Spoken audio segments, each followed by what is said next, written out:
જન્માષ્ટમીના મિની વેકેશનના પગલે યાત્રાધામ અને પર્યટક સ્થળોએ જવા માટે મુસાફરોનો ધસારો જોવા મળી રહ્યો છે। ત્યારે અમદાવાદથી સોમનાથ જતી ટ્રેનમાં 150થી વધારેનું વેઇટિંગ જોવા મળ્યું છે, તો દ્વારકા જતી બસ, ગુજરાત માર્ગ વાહન વ્યવહારની બસ ફૂલ જોવા મળી રહી છે। સાથે જ ખાનગી બસમાં પણ જન્માષ્ટમીના તહેવારના પગલે મુસાફરોનો ધસારો જોવા મળી રહ્યો છે।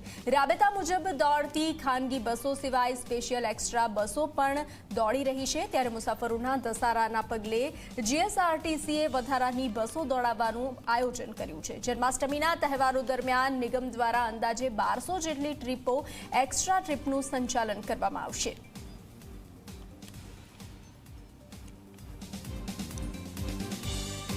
પવિત્ર શ્રાવણ માસને ધ્યાનમાં રાખી નિગમ દ્વારા મુસાફર જનતાઓની સવલત માટે એક્સ્ટ્રા બસોનું સંચાલન કરવામાં આવતું હોય છે।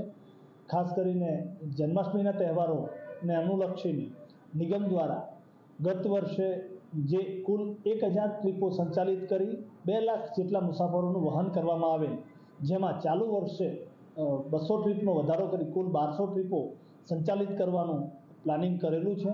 જેમાં મુખ્યત્વે અમદાવાદ, રાજકોટ, સુરત, મહેસાણા, વડોદરા જેવા શહેરી વિસ્તારોમાં જરૂરિયાત મુજબ એક્સ્ટ્રા સંચાલન કરવામાં આવશે।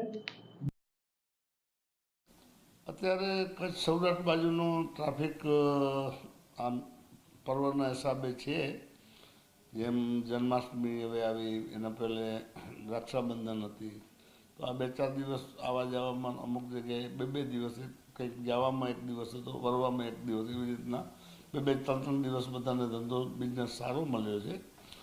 પ્લસ વધારાની જો વાત કરીએ તો આ 1-2 દિવસ જ ઘસારો રહ્યો છે, એટલે પછી પ્લસ કશું નથી રહ્યું, પછી ગાડીઓ બંધ જ છે।